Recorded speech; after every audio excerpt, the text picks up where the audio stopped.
A quick reminder that if you're attending the RSA conference this year, be sure to stop by in the North Hall to the Akamai booth.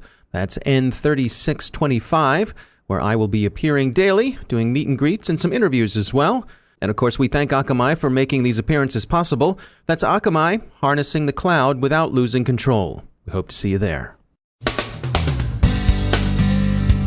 Facebook CEO Mark Zuckerberg has finished testifying on Capitol Hill, denying that Facebook sells data or that it knew what those people at Cambridge were up to with the data they obtained. There are supply chain cyber threats to satellites. North Korean destructive malware may be back. Early bird code injection. GCHQ takes on ISIS in cyberspace. Germany attributes a 2017 network intrusion to Russia. And an international body confirms British official accounts of the Salisbury nerve agent attacks.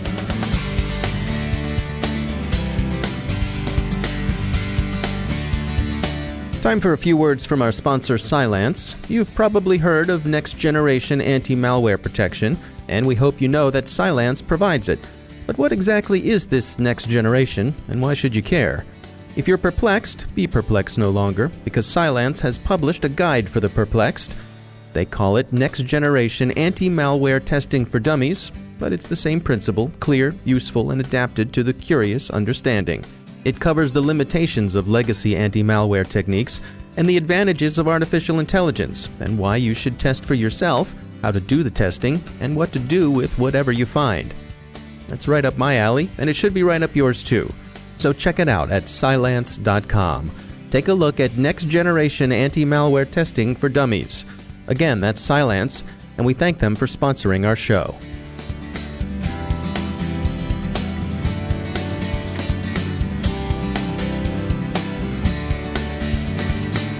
Major funding for the CyberWire podcast is provided by Cylance.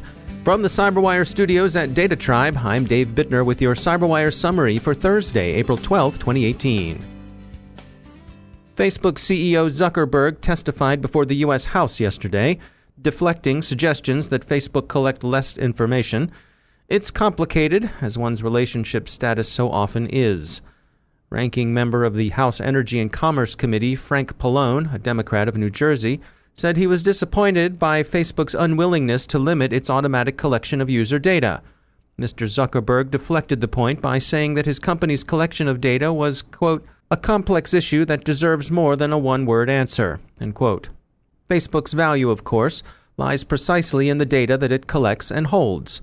Mr. Zuckerberg clarified several times to his inquisitors that Facebook doesn't sell data. Taken narrowly and literally, that's true, but most who heard the testimony regard that statement as hair-splitting. What the Facebook CEO said was, quote, there's a very common misperception about Facebook, that we sell data to advertisers. And we do not sell data to advertisers. We don't sell data to anyone. What we allow is for advertisers to tell us who they want to reach, and then we do the placement, end quote. As Motherboard pointed out, Facebook doesn't sell your data, but profits from it. Representative Greg Walden, a Republican of Oregon, went on to say, quote, but it's also just as true that Facebook's user data is probably the most valuable thing about Facebook. In fact, it may be the only truly valuable thing about Facebook, end quote. TechCrunch pointed out that one surprising bit of testimony threw some shade in the direction of Cambridge University. Mr. Zuckerberg, asked if Facebook intended to take legal action against Cambridge Analytica and its university partners, didn't answer directly, but he did expand on how he disapproved of what he'd learned about Cambridge University's use of Facebook data for research, which he indicated he'd learned of when The Guardian broke the story in 2015.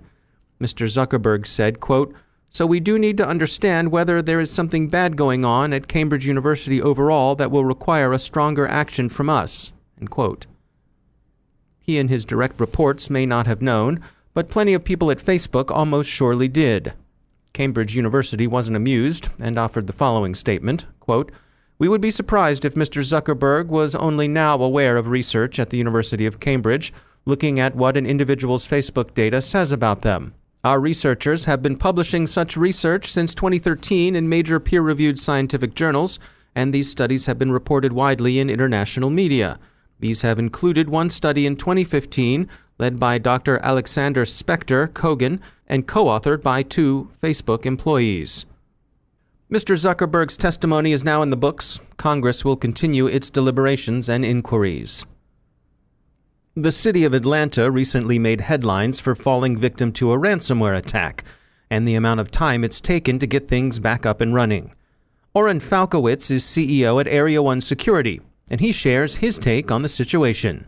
The city of Atlanta, like many businesses and organizations before it, has become a victim of cyber attack, in this case, ransomware. The interesting thing about, ransomware attacks is that almost 99% of them start with what's known as phishing, where users probably within the network either received an email and clicked on a link and entered their username and password somewhere else, or visited a website or downloaded a file that got this thing kicked off.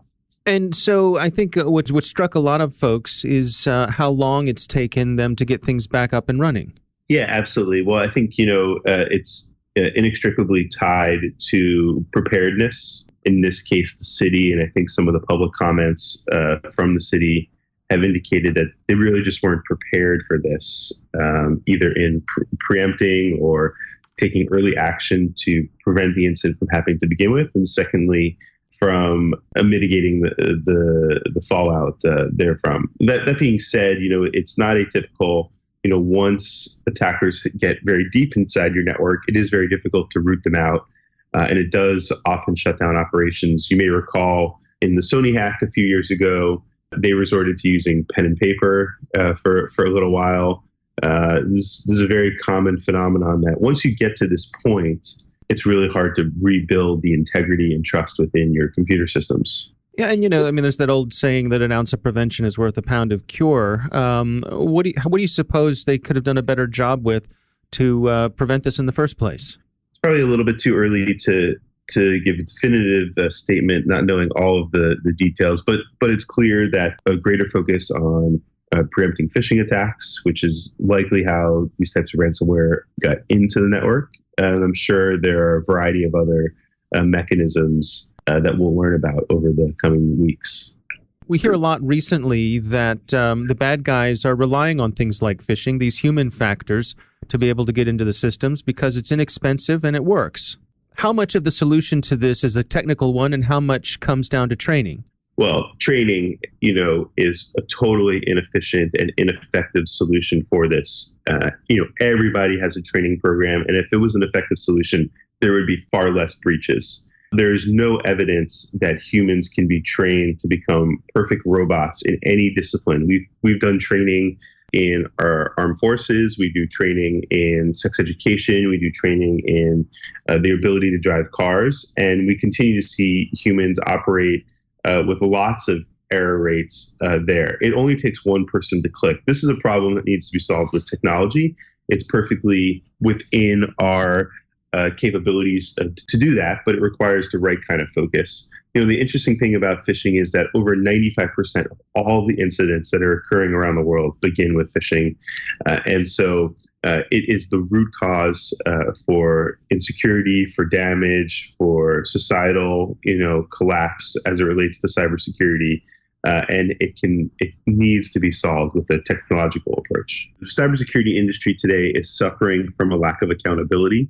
Today, people are buying more and more products, and they're not getting higher results. And it's imperative that the people buying products and the companies that are helping to stop this problem really start focusing on being accountable and going towards performance models for their solutions so that people can be assured they're getting what they purchase. That's Oren Falkowitz from Area 1 Security. North Korean destructive malware with features not seen since the 2014 Sony Pictures hack is believed to have returned, according to documents obtained by Foreign Policy. A Secure World Foundation report concludes that cyber attacks on satellites are likelier than the kinetic destruction of orbital platforms, despite some recent tests of early-stage anti-satellite interception technologies. The report discerns signs of growing Chinese and Russian interest in this cyber mode of attack.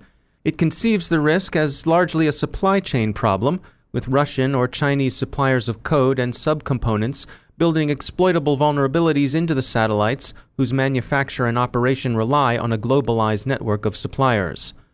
In any case, it's a lot easier to leave a debugger in a product than it is to hit something in geosynchronous orbit with an interceptor. The kinetic interception is flashier and splashier, but let's not confuse cost with value. Bricking a satellite works just as well as breaking it into small pieces. Security firm Cyberbit reports finding what it calls a new early bird code injection technique in which malicious code runs prior to a process's main thread. This enables attacks to bypass many antivirus products. The technique is appearing in the Iranian threat group's APT-33's turned-up backdoor, in Carburp banking malware, and in Dorkbot malware. Defensive techniques will no doubt evolve swiftly to handle this form of code injection, but it's an interesting move in the offense-defense seesaw. Britain's GCHQ says it conducted offensive cyber action against ISIS, successfully disrupting the terrorist group's operations and propaganda. German authorities have cautiously attributed a campaign against the Federal Republic's government and political networks to Russian state actors. Hans-Jörg Maassen, chief of the BFV, the Domestic Counterintelligence Service, says they can't be sure it was Fancy Bear, Russia's GRU, and that the unlikely possibility of a false flag operation can't be entirely ruled out, but that nonetheless they regard attribution of the attacks to Russia with high likelihood. Russian authorities continue to deny any involvement with the Russian nerve agent attack in Salisbury last month, but the independent investigation they asked to reveal the whole matter as a British provocation hasn't turned out as Moscow presumably hoped. Laboratory investigation of samples by the Organization for the Prohibition of Chemical Weapons found that the UK had correctly characterized the agent. They didn't call it Novichok or say Russia did it, but they did note that the test sample's unusually high degree of purity strongly suggested state activity. The OPCW's statement, released last night and distributed to members this morning, said in part, quote, "The results of analysis by OPCW-designated laboratories of environmental and biomedical samples collected by the OPCW team confirm the findings of the United Kingdom related to the identity of the toxic chemical that was used in Salisbury and severely injured 3 people." End quote. An emergency follow-up meeting requested by the British government will be held next week. Russia has long called the attack a British provocation, probably mounted with an assist from the US and maybe the Czech Republic. Russia's London embassy has also issued a statement in response to Yulia Skripal's decision to decline a visit from Russian consular personnel to check on her welfare. This decision is understandable, one might think, in view of her experience with nerve agent poisoning. And anyway, as she put it, if she decides she wants to talk to them, they're not difficult to reach. The Russian embassy says that it suspects that Ms. Skripal is being held by British security services. As they put it, quote, "The document only strengthens suspicions that we are dealing with a forcible isolation of the Russian citizen." Quote. Nobody really believes this, but the episode shows the degree to which it's apparently possible to double down on the disinformation when the brakes are beating the boys. And now a bit about our sponsors at VMware. Their trust network for Workspace ONE can help you secure your enterprise with tested best practices. They've got 8 critical capabilities to help you protect, detect, and remediate. A single open platform approach, data loss prevention policies, and contextual policies get you started. They'll help you move on to protecting applications, access management, and encryption. And they'll round out what they can do for you with micro-segmentation and analytics. VMware's white paper on a comprehensive approach to security across the digital workspace will take you through the details and more. You'll find it at thecyberwire.com/VMware. See what Workspace ONE can do for your enterprise security. thecyberwire.com/VMware. And we thank VMware for sponsoring the Cyberwire.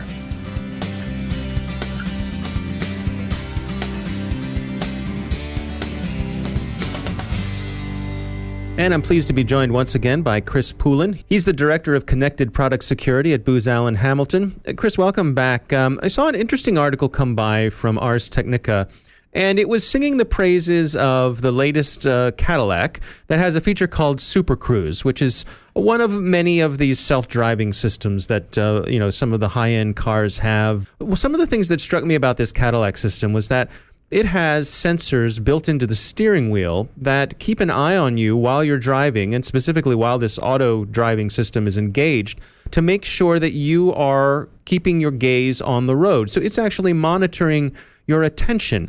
And I think it's fascinating how many sensors are in these new cars. Yeah, it's interesting. I don't think that a lot of the consumer automobile owners actually understand how many sensors are either in the car or being considered, or, so for example, there are sensors to monitor your heart rate to detect if you're having a heart attack while you're driving or some sort of some heart condition. There are scales in the seat to detect whether or not you're the same passenger as you were before. There are analytics to detect the type of driving, so effectively the car is trying to get to know you. And so that's an opportunity. I think it's great in many cases, so if you're looking for teenage drivers and who are more apt to text, maybe that even if they're not engaging the Super Cruise, it can detect whether or not they're paying attention or they're texting their friends or whatever. So it's great in that sense. But there's also the privacy concern, and it kind of freaks people out, quite honestly. There's always that trade-off, and I think you and I have talked about that before, which is the functionality versus privacy.